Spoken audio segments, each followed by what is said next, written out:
Good morning student. आज हम अपनी जो थर्ड इकाई है सामाजिक विज्ञान पाठ्यचर्या निर्धारण एवं शिक्षण, इसमें हम प्रोफेसर यशपाल समिति द्वारा जो प्रोफेसर यशपाल समिति के जो सुझाव थे पाठ्यचर्या सामाजिक विज्ञान की पाठ्यचर्या निर्धारण को लेकर, उन सुझावों के बारे में हम चर्चा करेंगे या अध्ययन करेंगे। अब जो प्रोफेसर यशपाल समिति की जो सिफारिशें थी, समिति की सिफारिशें, वह सिफारिशें सामाजिक अध्ययन का ये जो पाठ्यक्रम है, इस पाठ्यक्रम में सुधार लाने हेतु थी। यानी प्रोफेसर यशपाल समिति का कार्य हमारी शिक्षा व्यवस्था की एक बड़ी गलती से संबंधित था, और वह गलती यह थी कि अधिक पढ़ाई करवाई जाती थी परंतु बच्चे बहुत थोड़ा सीखते थे। यानी प्रोफेसर यशपाल समिति जो थी वह उसमें पढ़ाई तो अधिक करवाई जाती थी किंतु बच्चे उसमें थोड़ा ही सीख पाते थे। परंतु यह समस्या भिन्न भिन्न रूपों में प्रदर्शित होती हैं। समस्या का सहारे ज्यादा कठोर रूप है, यानी समस्या का जो स्वरूप था वह अत्यधिक कठोर था।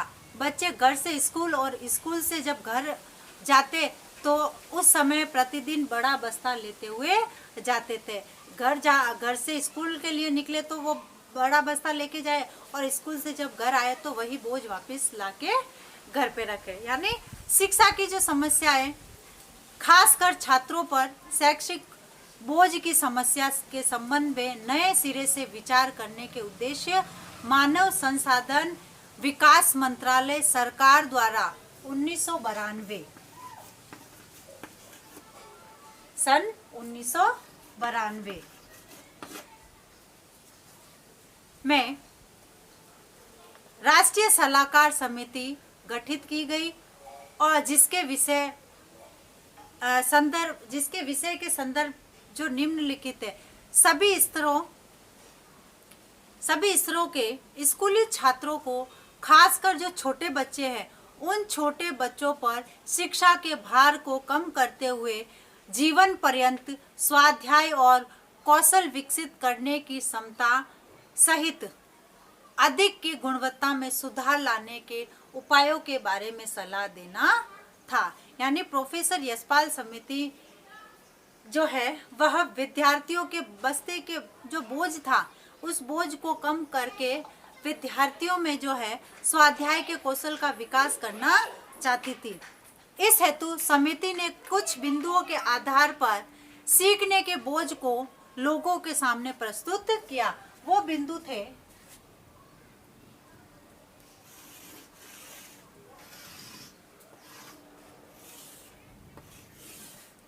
सबसे पहला था नीरस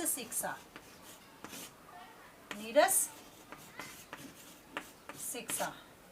उसके बाद परीक्षा प्रणाली।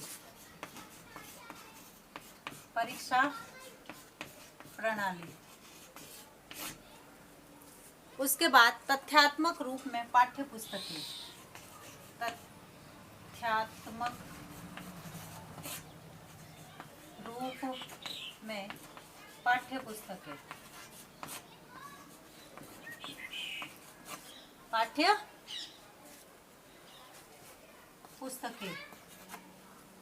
फिर है भाषा और पाठ्य पुस्तकें।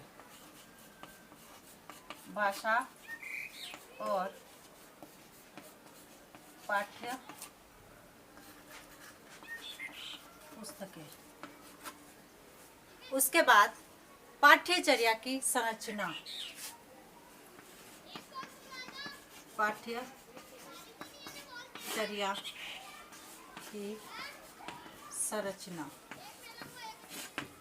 फिर है अवलोकन कौशल की अवहेलना।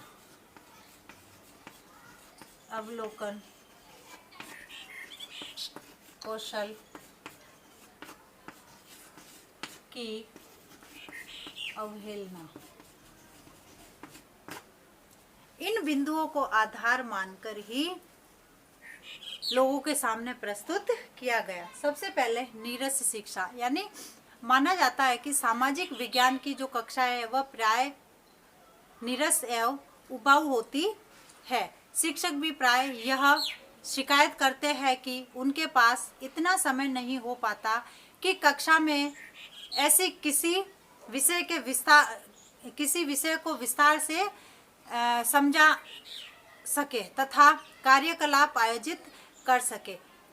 ऐसे में शैक्षिक प्रक्रिया से जुड़े जो शिक्षक और बच्चे दोनों आनंद की भावना खो चुके हैं, जिसके कारण पठन पाठन बोझिल, अरुचिकर और कटु अनुभव प्रदान करने वाला हो गया है। इसलिए इस शिक्षण में कुछ सुधार करने आवश्यक है।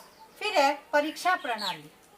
इसके आधार पर सामाजिक विज्ञान की परीक्षाओं की संकल्पना तथा सूचनाओं को अनिश्चित व नई सूचनाओं में प्रयुक्त करने की क्षमता या सामान्य रूप से सोचने की क्षमता की जांच नहीं हो पाती है, अपितु केवल रटने की क्षमता का स्मरण रख सकने की क्षमता की जांच हो पाती है।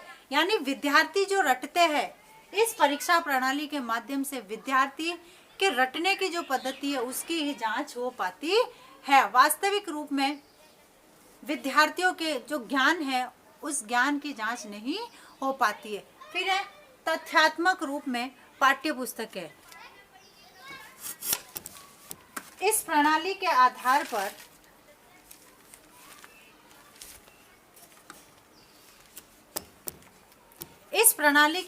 पर व्यापक प्रभाव की जो पाठ्य पुस्तकें लेखन शैली तथा विषय सूची में देखा जा सकता है कि विशेष रूप से मात्र परीक्षा उत्तीर्ण करने के लिए बच्चों की मदद की दृष्टि से तैयार की जाती है। यानी इस पाठ्यक्रम को पढ़ते हुए विद्यार्थी केवल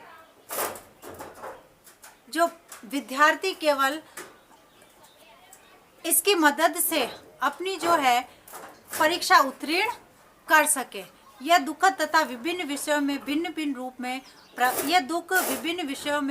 रूप में प्रकट होता है और सामाजिक विज्ञान में इसे उपदेशों के रूप में प्रस्तुत किया जाता है, जिससे एक संदेश प्राप्त होता है कि हर प्रश्न का एक सर्वमान्य उत्तर होता है।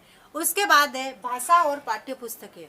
भाषा और पाठ्य पुस्तकों के अंतर्गत सामाजिक विज्ञानों में शिक्षण के लिए प्रयुक्त पाठ्य पुस्तकें ऐसी रुचिबद्ध शैली में शब्द योजना और वाक्य संरचना मिलती है कि बच्चे प्रयुक्त भाषा अपनी भाषा नहीं मान पाते। यानी इसमें जो भाषा शैली उपयुक्त की गई है वह बच्चे उनको अपनी भाषा शैली में नहीं मान पाते हैं।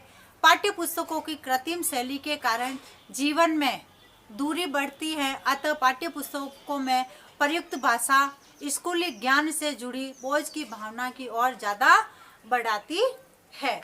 उसके बाद है पाठ्यचर्या की संरचना। सामाजिक विज्ञान पाठ्यक्रम में जहां बाल केंद्रित दृष्टिकोण की अनुपस्थिति उभरती है, वही अवधारणाओं और सूचनाओं की पुनरावृत्ति से भी बोझ की भावना पैदा होती है। यहाँ तक कि पाठों के अंत में दिए गए प्रश्न प्राय एक ही तरह के होते हैं।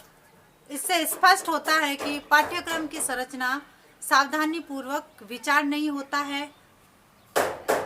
पाठ्यक्रम तैयार कर रहे विशेषज्ञों का एक दूसरे के साथ संपर्क नहीं हो पाता है, इसलिए एक ही प्रकार के जो प्रश्न है वह विद्यार्थियों के सामने आते और पाठ्यक्रम में सम्मिलित होते हैं। फिर है अवलोकन कौशल की अवहेलना।